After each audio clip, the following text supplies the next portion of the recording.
એના શ્રીફળ છોડશે અને લીલી ઝંડીથી પ્રસ્થાન કરાવશે. તમે જોયું આજે જે આપણે તો ખુશી હોય જ, પણ અમારો એક શુભમ નામનો છોકરો છે, એને આપણે મળીએ. શુભમ ક્યાં છે? આવી જા. કેવું લાગ્યું છે આજે તને? જો તમે ગણપતિ ક્યાં છે તમારો? ગણપતિ કાઢો. એ ગણપતિનો ફેન છે અને બધાને આનંદ કરાવે છે.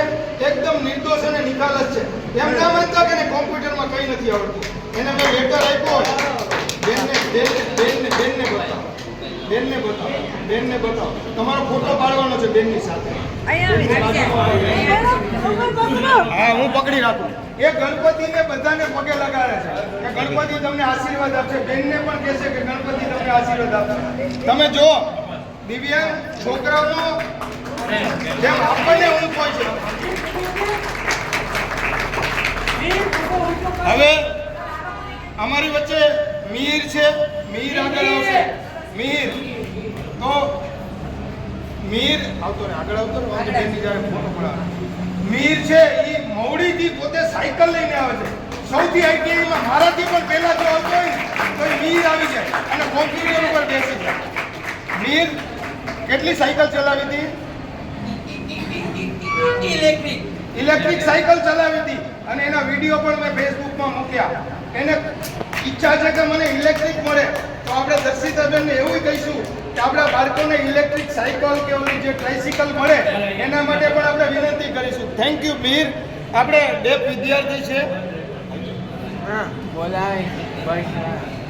મીર જતો આપણે ત્યાં ડેફ વિદ્યાર્થીઓ છે. હું તમને કહેતો હતો આપણે ભાવનાબેન એમને સાઇન લેંગ્વેજ દ્વારા શીખવાડશે, વાત કરશે. હું જે બોલું છું એ પ્રેઝન્ટ કરશે.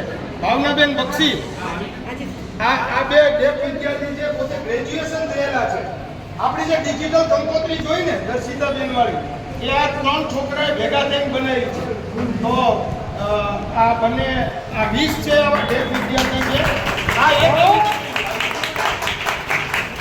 હવે આપણે મીર આ બાજુ આ દીકરી જે છે એના પપ્પા અને મમ્મીની હું કરુણા નથી કહેતો, ઈશ્વર જે આપે ને એને રાજી ખુશીથી સ્વીકારીએ.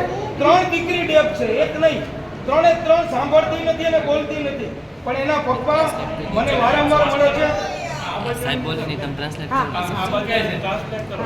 એના પપ્પા રિક્ષા ચલાવે છે અને ખૂબ સારું કોમ્પ્યુટર શીખે. 3 કોર્સ કરી લીધા. એને મેં કીધું નોકરીમાં રહીશ તો એ રેડી છે. બરાબર.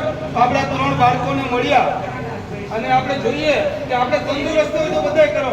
આપણે દર્શિતાબેનને આમંત્રિત કરીએ કે લીલી ઝંડીથી બસને પ્રસ્થાન કરાવે. Thank you very much students. આવો દર્શિતા.